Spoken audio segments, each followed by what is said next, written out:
how you doing? And tell us a bit about yourself. As you are aware, I'm a triple jumper representing Nigeria at the upcoming London 2012 Games. I think that's probably the most interesting thing about me at the moment. How did you get into athletics? Years ago, I live in London, and years ago I was invited to come down and try out for the Best in Greenwich School Championships, and that's how I started, and it literally just blossomed from there. I was spotted by a local coach, and he just said, "Oh, you're quite good. Let's see how good you can be." And he took me under his wing, and now the story is there. I represent Nigeria at the Olympic Games. So you had a coach. How old were you then? When I first started, I was 16, and within 4 months, I represented England at international level. So it happened very, very quickly. But I first started at 16. Who were your role models? Growing up, I never had any real sporting role models. I think everyone used to love Michael Johnson back then.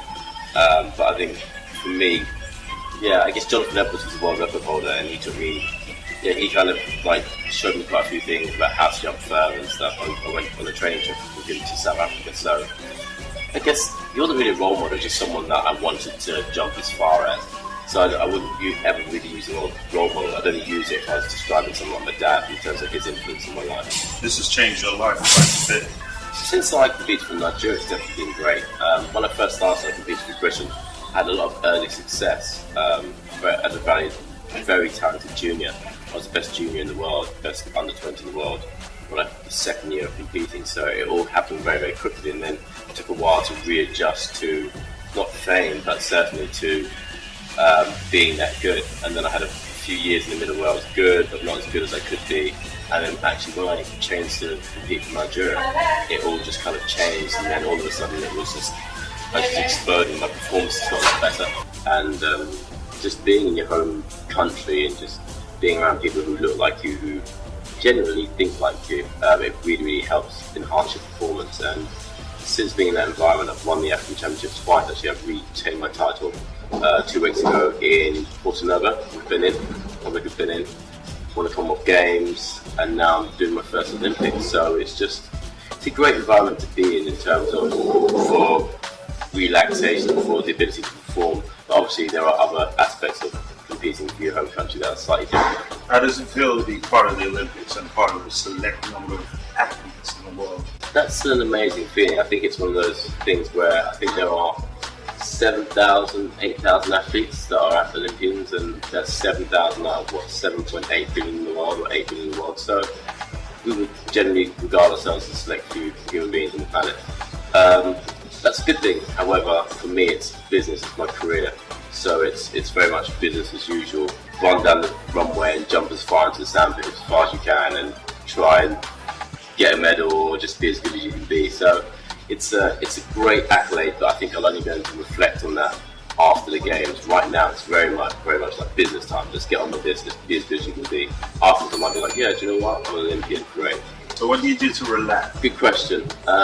Usually it's a lot of reading. A lot of reading about spirituality, a lot of reading about developing yourself metaphysically. Cinema now and again. I've just recently moved to a country where it's a very big cinema culture there. That's it really, just a lot of reading, cinema, Scrabble, a lot of Scrabble. Get rid of the excess energy and just competitive games, definitely. You said you recently moved. Where do you live now?